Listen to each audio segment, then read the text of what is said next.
वंदना करते हैं हम, वंदना करते हैं हम। नीति वचन 5।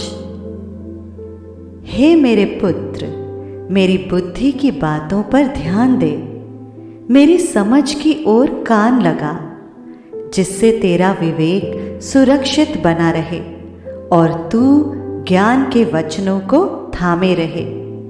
क्योंकि पराई स्त्री के होठों से मधु टपकता है और उसकी बातें तेल से भी अधिक चिकनी होती हैं, परंतु इसका परिणाम नागदौना सा कड़वा और दो-धारी तलवार सा पैना होता है।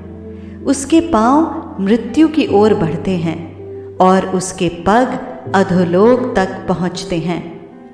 इसीलिए उसे जीवन का समथर पथ नहीं मिल पाता। उसके चाल चलन में चंचलता है, परंतु उसे वो आप नहीं जानती। इसलिए अब हे मेरे पुत्रों, मेरी सुनो और मेरी बातों से मुंह न मोड़ो। ऐसी स्त्री से दूर ही रह और उसकी डेवड़ी के पास भी न जाना।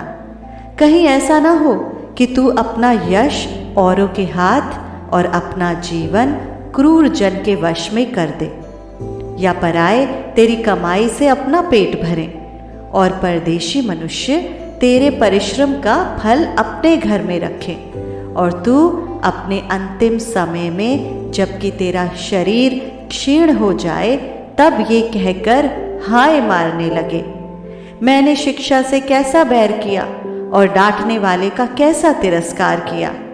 मैंने अपने गुरुओं की बातें न मानी और अपने सिखाने वालों की ओर ध्यान न लगाया। मैं सभा और मंडली के बीच में प्रायः सब बुराइयों में जा पड़ा। तू अपने ही कुंड से पानी और अपने ही कुएं के सोते का जल पिया कर।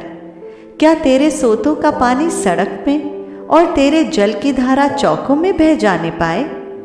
ये केवल तेरे ही लिए रहे और तेरे संग औरों के लिए ना हो। तेरा सोता धन्य रहे और अपनी जवानी की पत्नी के साथ आनंदित रहे। प्रिय हरिणी या सुंदर सांभरनी के समान उसके स्तन सर्वदा तुझे संतुष्ट रखें और उसी का प्रेम नित्य तुझे आकर्षित करता रहे। हे मेरे पुत्र, तू अपरिचित स्त्री पर क्यों मोहित हो और पराई को क्यों छाती से लगाए? क्योंकि मनुष्य के मार्ग यहोवा की दृष्टि से छिपे नहीं हैं और वो उसके सब मार्गों पर ध्यान करता है। दुष्ट अपने ही अधर्म के कर्मों से फंसेगा और अपने ही पाप के बंधनों में बंधा रहेगा। वो शिक्षा प्राप्त किए बिना मर जाएगा और अपनी ही मूर्खता के कारण भटकता रहेगा। परमेश्वर के पढ़े जाने पर आशीष हो। आमीन।